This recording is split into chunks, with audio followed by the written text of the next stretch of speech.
अध्याय 18 र 19।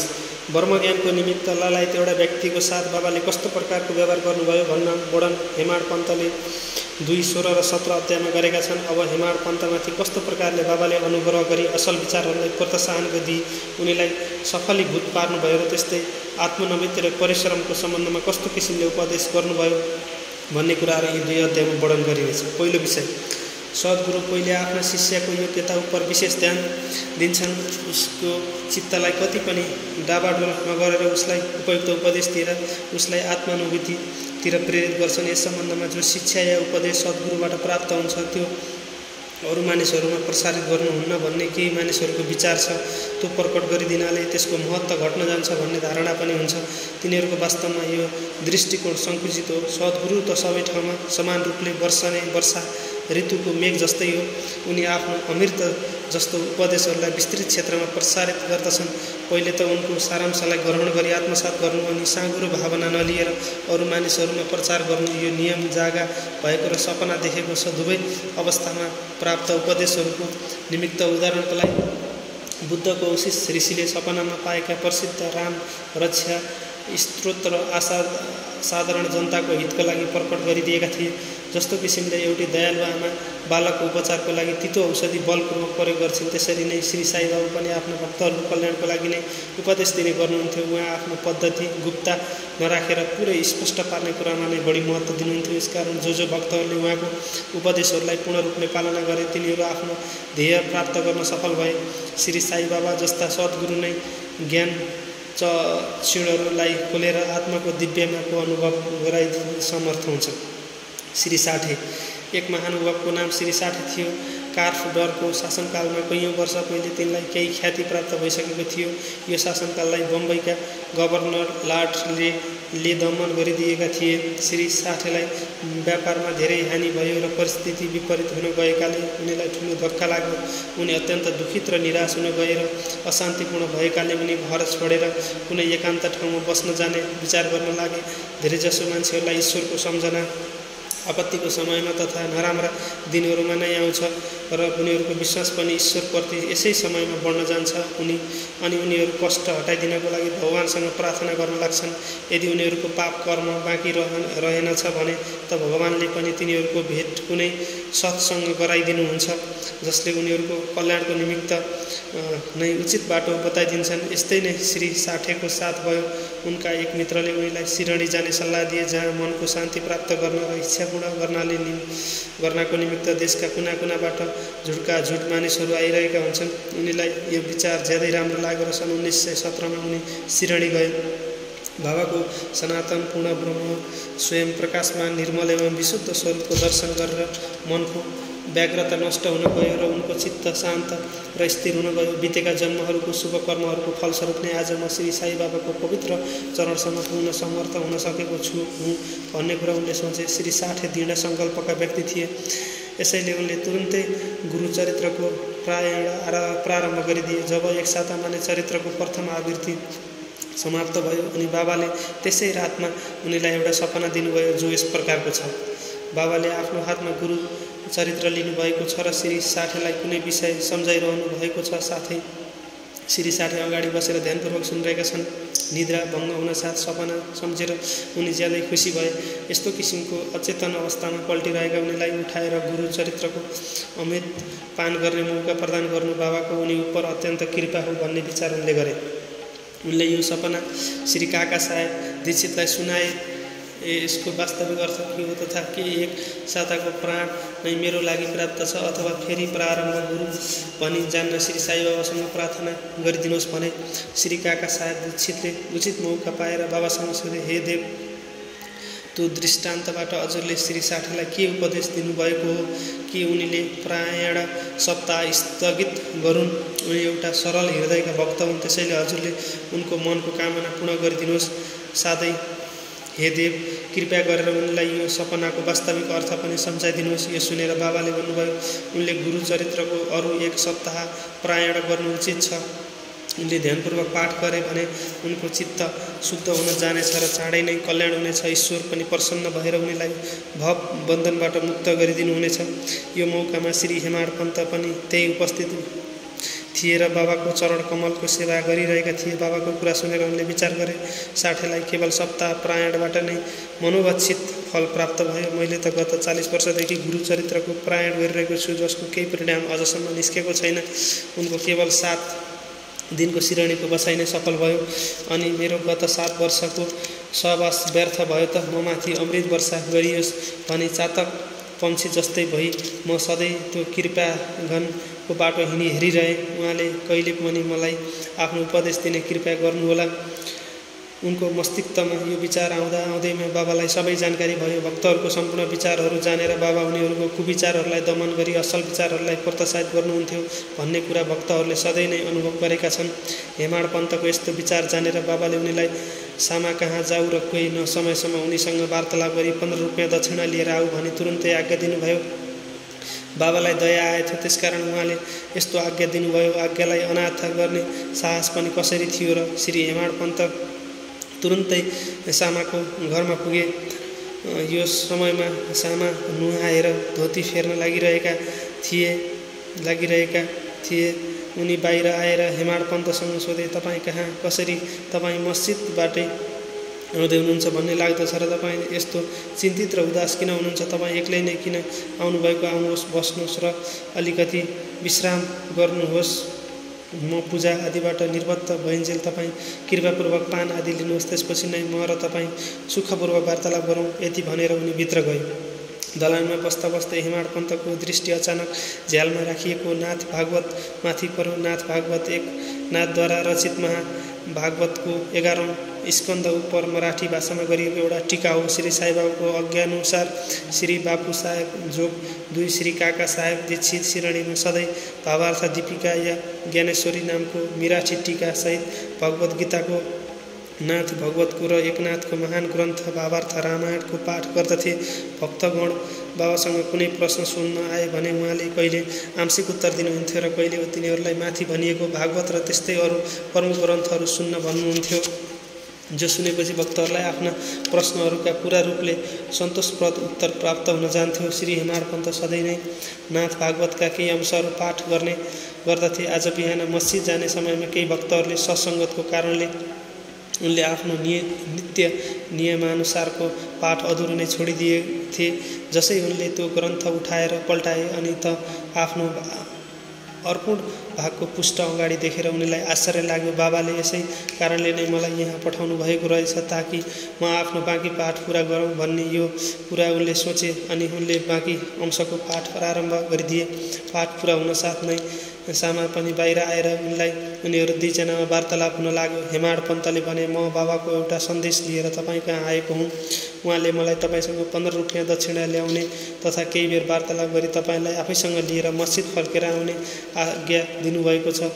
सामाले आश्चर्यपूर्वक भने, मसँग त 1 फुटेको कौडीसम्म पनि छैन, यसले तपाईँले रुपैयाँको सट्टा दक्षिणामा मेरो 15 नमस्कार नै लिएर जानुहोस्। त्यसमा हेमाड पन्तले भने, ठिक छ, मलाई तपाईँको 15 नमस्कार नै स्वीकार छ। आउनुहोस्, अब हामी केही वार्तालाप गरौँ। कृपया गरेर तपाईँ मलाई बाबाका केही लीलाहरू सुनाउनुहोस्, जसबाट पाप नष्ट होस्। सामाले भने, त्यसो भए केही बेर बस्नुहोस्, यो ईश्वरका लीला अद्भुत छ। कहाँ म एक अशिक्षित देहाती र कहाँ तपाईँ एक विद्वान। यहाँ आएपछि त तपाईँले बाबाका अनेकौं लीला आफैले देखिसक्नु भएको छ, जसको वर्णन म अब तपाईँको अगाडि कसरी गर्न सक्छु र भइगयो यो पान सुपानी त खानुहोस्, त्यति बेलासम्म म आफ्नो लुगा लगाऊँ। थोरै बेरमा सामा बाहिर आएर फेरि उनीहरू 2 जनामा यस प्रकार वार्तालाप हुन लाग्यो। सामाले भने, यी परमेश्वरका लीलाहरू अगाध छन्, जसका कुनै पार नै छैनन्। उहाँ एक त लीलाहरूबाट अलिप्त रहेर सधैँ नै मज्जा गर्नुहुन्छ। यो कुरा हामी अज्ञानी प्राणीले के बुझ्न सक्ने? बाबा आफैले नै किन नभन्नु भएको? तपाईँ जस्तो विद्वानलाई म जस्तो मूर्ख कहाँ किन पठाउनु भएको? उहाँको काम गर्ने तरिका नै कल्पनाभन्दा पर छ। म त यस विषयमा केवल त्यति नै भन्न सक्छु कि उहाँ लौकिक प्राणी होइन। भूमिकाको साथसाथै सामाले भने, अब मलाई एउटा कथाले सम्झना भयो, जुन म व्यक्तिगत रूपले जान्दछु। जस्तो भक्तको निष्ठा र भाव हुन्छ, बाबा पनि त्यस्तै प्रकारले उसको सहायता गर्नुहुन्छ। कहिले कहिले त बाबा भक्तको कठिन परीक्षा लिएर नै उसलाई उपदेश दिने गर्नुहुन्छ। उपदेश शब्द सुनेर साठेको गुरु चरित्र पारायणको घटनालाई त्यसै बेला सम्झी हेमाड पन्तलाई रोमाञ्च हुन गयो। उनले सोचे, कदाचित बाबाले मेरो चित्तको चञ्चलता नाश गर्नको लागि नै मलाई यहाँ पठाउनु भएको हो कि। तर पनि उनले विचार प्रकट नगरी सामाको कथालाई ध्यानपूर्वक सुन्न लागे। ती सबै कथाका सार आफ्ना भक्तहरूप्रति बाबाको मनमा कति दया र स्नेह हुन्छ भन्ने मात्र रह्यो थियो।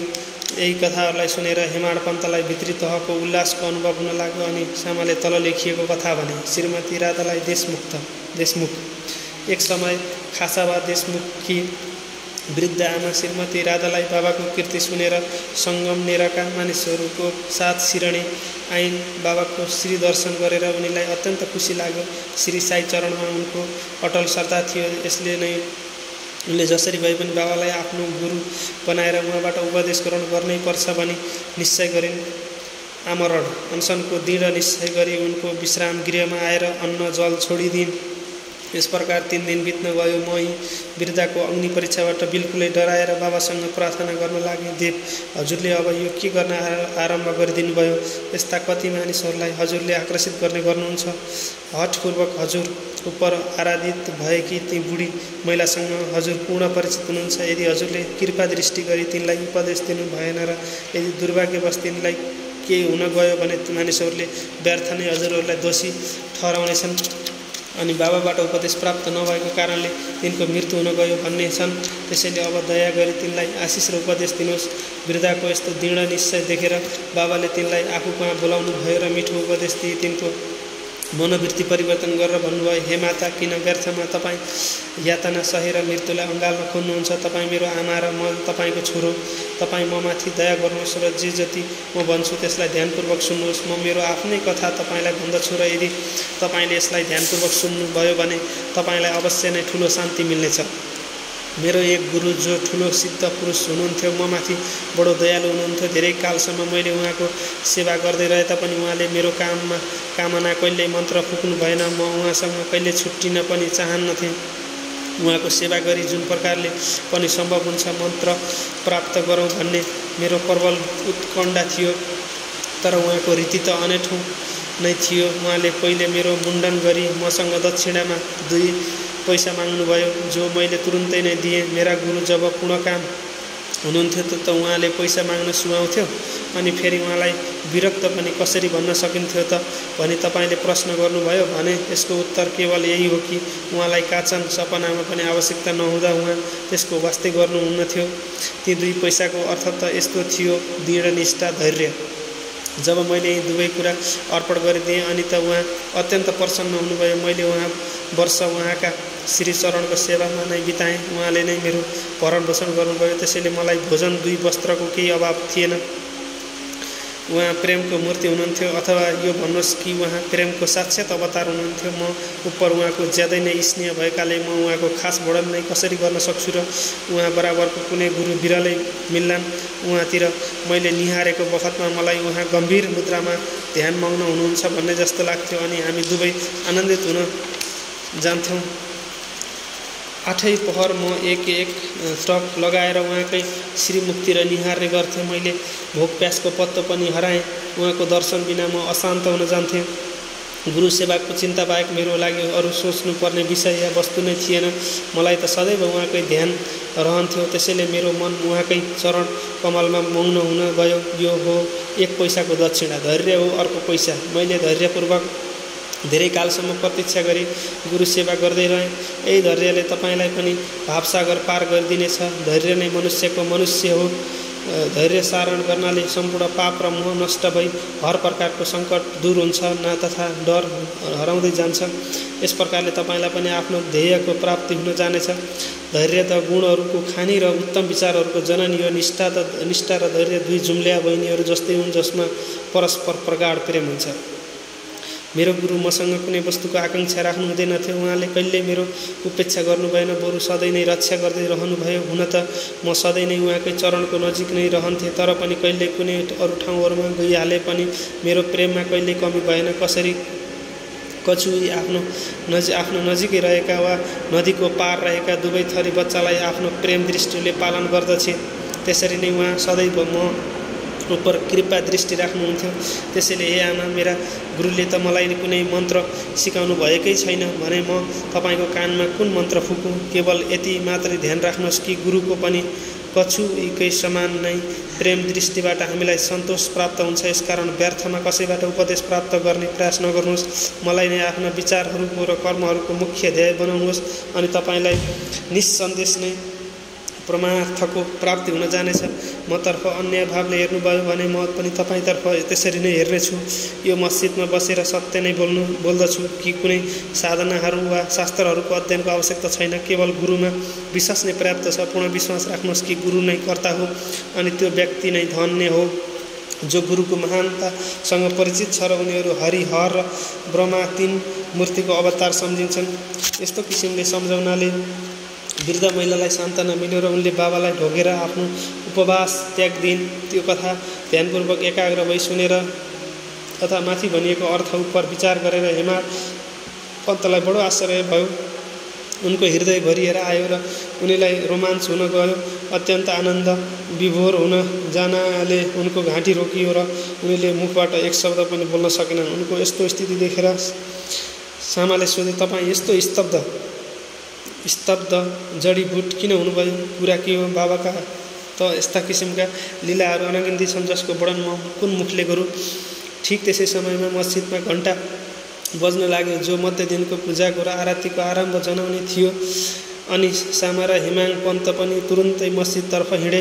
बाबु साहेब जोगले पूजा आरम्भ सकेथे।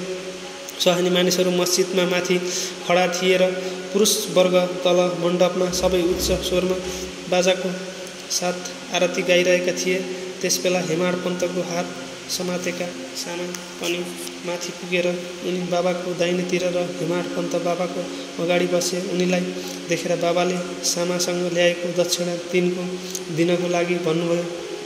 अनि हेमाड पन्तले रुपियाँको सट्टा सामाले म मार्फत हजुरलाई 15 नमस्कार पठाएका छन् र आफ्नै यहाँ आएर उपस्थित हुन गएका छन् भने बाबाले भन्नुभयो, भइगयो, ठिक छ त अब मलाई तिमीहरू दुईजनामा आपसमा के विषयमा वार्तालाप भएको थियो त्यो कुरा बताऊ। अनि घण्टा, ढोल र सामूहिक गानको ध्वनिको वास्ता नगर्दै हेमाड पन्तले उत्कण्ठापूर्वक उहाँलाई त्यो वार्तालाप सुनाउन लागे।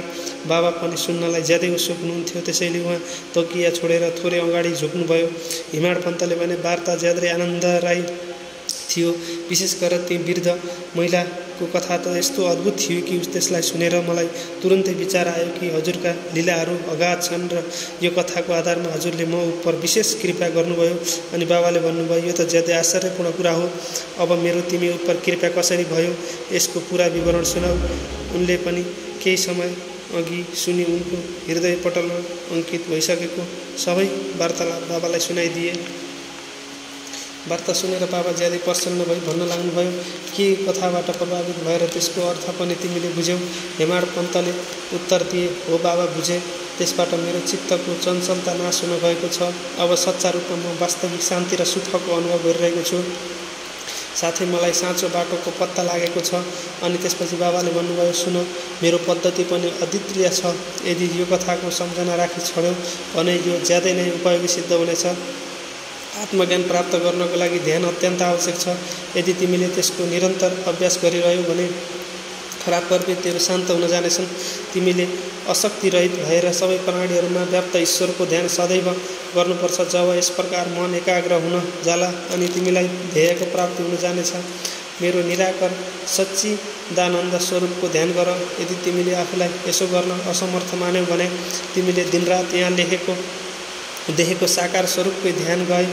यसरी तिम्रा वृत्तिहरू केन्द्रित हुन जानेछन् र ध्यान तथा ध्येयको पृथकत्व नाश भएर ध्याताले चैतन्यसँग एक तत्त्व प्राप्त गरी ब्रह्मको साथ अभिन्न हुन जानेछ। कछुई नदीको यो किनारमा बस्थे र उसको बच्चा अर्को किनारमा। न त उनीहरू दुध पियाउँथे न छातीमा लगाएर लिन्थे, तर केवल उसको प्रेम दृष्टिले नै तिनीहरूको भरण पोषण हुन जान्छ।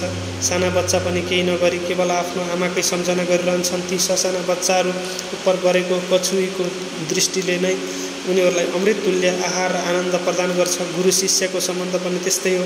बाबाले अन्तिम शब्द भन्नुहुँदैमा आरती समाप्त भएर सबैले उच्च स्वरले श्री सच्चिदानन्द सद्गुरु साईनाथ महाराजको जय हो भने प्रिय पाठकहरू हो कल्पना गर्नुहोस् कि हामी सबै पनि यो बेला त्यही भिड र जय जयकारमा सम्मिलित छौँ। आरती सकिएपछि प्रसाद बाँडियो।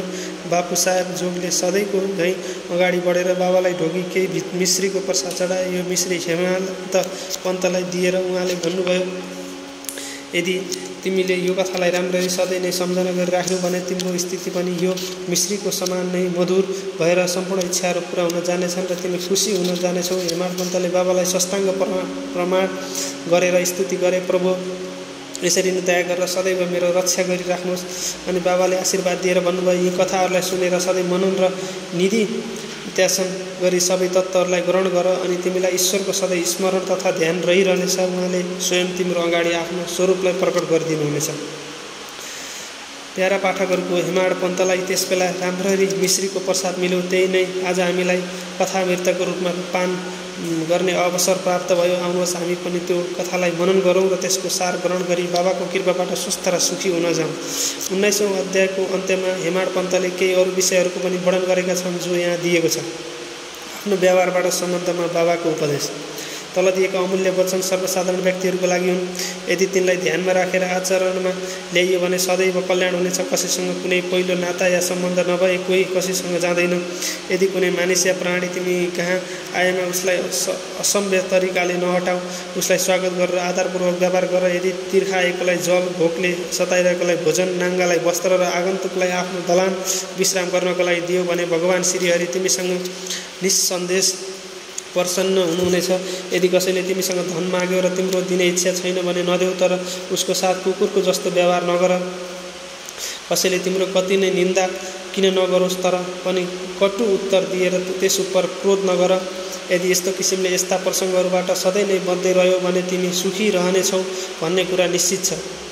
चाहे संसार उलट हुन जाओस्, तिमी भने स्थिर रहनुपर्छ। सधैँ आफ्नो ठाउँमा दृढ रही आफ्नो अगाडिबाट गइरहेको दृश्यलाई शान्तिपूर्वक हेर। एउटालाई अर्कोसँग अलग राख्ने भेयको पर्खाललाई नाश गरिदेऊ, जसबाट आफ्नो मिलन पथ सजिलो हुन जाओस्। दैर्घ्य भाव नै भेदवृत्ति हो, जसले शिक्षालाई गुरुबाट पृथक गरिदिन्छ। त्यसैले यसको नाश नभइन्जेलसम्म अभिन्नता प्राप्त गर्न सम्भव हुँदैन। अल्लाह मालिक अर्थात् ईश्वर नै सर्वशक्तिमान छन् र उनी बाहेक अरू कोही संरक्षणकर्ता छैन। उनको कार्य प्रणाली अलौकिक, अनमोल र कल्पनाभन्दा पर छ। उनको इच्छाबाट नै सबै काम हुन्छन्। उनैले नै बाटो देखाएर सबै इच्छाहरू पूर्ण गर्दछन्। ऋणानुबन्धको कारणले नै हाम्रो भेट हुन्छ। त्यसैले हामीले परस्पर प्रेम गरी एउटाले अर्काको सेवा गरेर सदैव सन्तुष्ट रहनुपर्छ। जसले आफ्नो जीवनको ध्येय पाएको छ त्यही धन्य र सुखी हो। अरू त प्राण भइन्जेलसम्म बाँचेको भनिने मात्र हो। राम्रो विचारहरूलाई प्रोत्साहन ध्यान दिन योग्य कुरा यो छ कि श्री साई बाबा सदैव राम्रा विचारहरूलाई प्रोत्साहन दिने गर्नुहुन्थ्यो। यसकारण यदि हामी प्रेम र भक्तिपूर्वक अन्य भावले उहाँको शरणमा गयौँ भने उहाँले अनेक अवसरमा हामीलाई कस्तो प्रकारले सहायता पुर्याउनुहुन्छ भन्ने अनुभव हामीलाई हुन जान्छ। कुनै एक सन्तको कथन छ कि यदि बिहान सबेरै हृदयमा कुनै राम्रो विचार उठ्यो र यदि तपाईँले दिनभर त्यसलाई पुष्टि गर्नुभयो भने त्यसले तपाईँको विवेकलाई अत्यन्त विकसित गरी चित्त प्रसन्न गरिदिनेछ। हेमाड पन्त पनि यसको अनुभव गर्न खोज्दथे। त्यसैले यो पवित्र शिरणी भूमिमा आउँदो शुभ गुरुबारको सारा दिन नाम स्मरण र कीर्तिमान नै बिताउ भन्ने विचार गरेर सुते। भोलिपल्ट बिहान उड्दा उनीलाई स्वतः रामनारायणको स्मरण हुन आयो। यो कुराले उनी प्रसन्न भएर नित्य कर्म समाप्त गरी केही फल फूल लिएर बाबाको दर्शन गर्न गए। जब उनी दीक्षितको बाडा पार गरी बुटी बाडाको नजिकबाट जाँदै थिए त्यसै बेला उनले मस्जिदतिरबाट आइरहेको एउटा मधुर भजनको ध्वनि सुन्ने पुगे। यो एकनाथको घतलाग्दो धन बाबाको अगाडि मुरलीमान गाइरहेथ्यो। अर्थात् ए मेरा भाइ, गुरुको कृपा रूपी गाजल पाएँ मैले। अब कुनै कुरालाई पनि रामभन्दा फरक मान्दिनँ। भित्र पनि राम नै देख्दछु, बाहिर पनि राम नै देख्दछु। जागेको बखतमा पनि राम नै देख्दछु, सुतेको बखतमा पनि राम नै देख्दछु। जहाँ हेऱ्यो त्यही आफ्नो इच्छा पूर्ण गर्ने उनी राम नै देख्छु। जता हेऱ्यो उहाँ राम रूपी नै देख्ने, एउटै भगवान देख्ने। यो अनुभव बडो राम्रो छ। भजन अनेकौँ छन् तर पनि विशेष गरेर यो भजन नै औरङ्गाबादकरले किन छाने? के यो बाबाद्वारा नै संयोजित विचित्रको भावनात्मक मिलान होइन त? के यो हेमाड पन्तको अघिल्लो दिनको खण्ड रामनाथ नाम स्मरण गर्ने सङ्कल्पलाई प्रोत्साहन गरिएको होइन त? राम नामको जप प्रभावकारी हुनुको साथै भक्तहरूको इच्छा पूर्ति गर्न र सबै कष्टहरूबाट छुटकारा पाउनको लागि एउटा अचूक औषधि हो भन्ने कुरामा सबै सन्तहरूको एउटै मत छ। निन्दाबारे उपदेश दिनको लागि कुनै विषय, समय या ठाउँको प्रतीक्षा नगरी यथायोग्य समयमा नै बाबा स्वतन्त्रतापूर्वक उपदेश दिने गर्नुहुन्थ्यो। एकपटक एउटा भक्तले बाबा नभएको समयमा अरू मानिसहरूको अगाडि कसैलाई अपशब्द भनेछन्। गुणहरूको वास्ता नगरेर उनले आफ्ना भाइमाथि दोषारोपण गर्न त्यस्तो नराम्रो शब्द, कटु वाक्य प्रयोग गरे कि सुन्नेहरूलाई पनि तिनीमाथि घृणा हुन लाग्यो। मानिसहरूले व्यर्थ नै अर्कालाई निन्दा गरेर झगडा र खराबी उत्पन्न गर्ने कुरा धेरैजसो देखिन आउँछ। तर सन्तहरू त अर्काका दोषहरूलाई अर्कै दृष्टिकोणले हेर्ने गर्छन्। उनीहरूको भनाइ छ कि शुद्धि अर्थात् सफा गर्नको लागि प्रयोग गरिने अनेकौँ तरिकामा माटो, पानी र साबुन आदि काफी छन्। तर निन्दा गर्नेहरूको तरिका अर्कै हुन्छ। उनीहरू अर्काका दोषहरूलाई केवल आफ्नो जिब्रोले नै हटाइदिन्छन्। यसरी उनीहरू अर्काको निन्दा गरेर उसको उपकार नै गर्ने गर्दछन्, जसको लागि ती धन्यवादका पात्र हुन्छन्। एक निन्दा गर्नेलाई ठिक बाटोमा ल्याउनको लागि साई बाबाको तरिका बिल्कुलै भिन्नै किसिमको थियो। उहाँ त सर्वज्ञ नै हुनुहुन्थ्यो, त्यसैले त्यो निन्दा गर्नेको काम उहाँले थाहा पाउनुभयो। मध्याहको समयमा जब लेन्डीको नजिकै उसँग भेट भयो, त्यस बखतमा उहाँले बिस्टा खान लागेको एउटा सुँगुरलाई उलाएर उसलाई भन्नुभयो, हेर त्यसले कस्तो प्रेमपूर्वक बिस्टा खाइरहेको छ। तिमी पनि आफ्नो भाइहरूलाई सधैँ पेटभरि दुर्व्याख्या भन्ने गर्छौ। यो तिम्रो आचरण पनि ठिक त्यो सुँगुरकै समान छ। अनेकौँ शुभ कर्महरूको परिणामस्वरूप नै तिमीलाई मनुष्य शरीर प्राप्त भएको। यदि तिमीले यस्तै प्रकारले आचरण गर्यौ भने शिरडीले तिम्रो सहायता नै के गर्न सक्छ र? भन्नको तात्पर्य केवल यो हो कि भक्तले उपदेश ग्रहण गरेर त्यहाँबाट हिँडे। यस्तो किसिमले प्रसङ्ग अनुसार नै उहाँ उपदेश दिने गर्नुहुन्थ्यो। यदि ती उपदेशमा ध्यान दिएर सधैँ तिनको पालना गरियो भने आध्यात्मिक ध्येय धेरै टाढा हुने छैन। एउटा भनाइ प्रचलित छ, यदि मेरा श्रीहरि होगा तो वा मुझसे चारपाई पर बैठी ही भोजन पहुँचाएगा। अर्थात् यदि मेरा श्रीहरि हुनुहुन्छ भने उहाँले मलाई चारपाइला बसिकन नै भोजन पुर्याइदिनु हुनेछ। यो भनाइ भोजन र वस्त्र लुगाको विषयमा सत्य हुन सक्छ। तर यदि कोही यसैमा विश्वास गरेर अल्छी गरी त्यसै बसिरह्यो भने उसले आध्यात्मिक क्षेत्रमा मेही पनि प्रगति नगरी उल्टो पतनको घोर अन्धकारमा डुब्न जानेछ।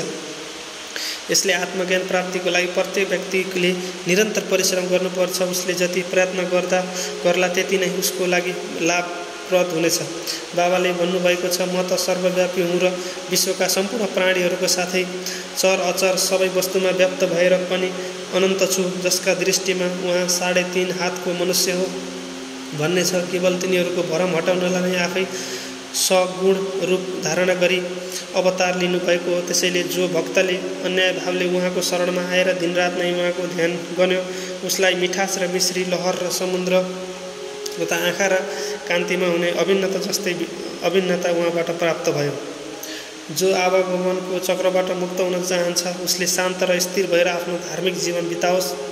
दुःखदायी कटु शब्दहरूको प्रयोगले कसैलाई दुखित नगनाएर सधैँ नै असल कामहरूमा लागेर आफ्नो कर्तव्य गर्दै अन्याय भावले डररहित भएर उहाँको शरणमा जानुपर्दछ। जसले पूर्ण विश्वासका साथ उहाँका लीलाहरू श्रवण गरेर तिनलाई मनन गर्नेछ र साथै अरू वस्तुको चिन्ता त्याग गरिदिन उसलाई निस्सन्देश आत्मज्ञानको प्राप्ति हुनेछ। उहाँले अनेकौँलाई नामको जप गरेर आफ्नो शरणमा आउन भन्नुभयो। जो म को हुँ भनी जान्न उत्सुक थिए तिनलाई पनि बाबाले लीलाहरू श्रवण र मनन गर्ने सल्लाह दिनुभयो।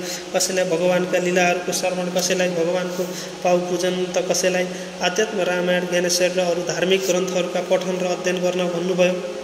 उहाँको उपदेशको कुनै सीमा थिएन। उहाँले कुनैलाई प्रत्यक्ष र धेरैलाई सपनामा दृष्टान्त दिनुभयो।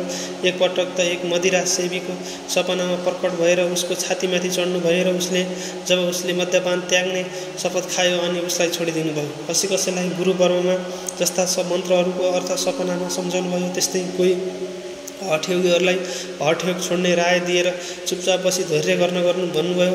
उहाँका सुगम मार्ग र पद्धतिको वर्णन गर्न नै असम्भव छ। साधारण सांसारिक व्यवहारमा उहाँले आफ्नो आचरणद्वारा यस्ता अनेक उदाहरण प्रस्तुत गर्नुभएको, जुनमध्ये एउटा तल दिएको छ। परिश्रमको लागि मजदुरी। एक दिन बाबाले राधाकृष्ण माईको घरको नजिकै आएर एउटा भण्ड्याङ ल्याउन लगाउनु भयो। अनि एउटा भक्तले मर्याङ लिएर आएर उहाँले बताउनु भयो, बमोजिम वामन बोधकरले घरमा त्यसलाई लगाए।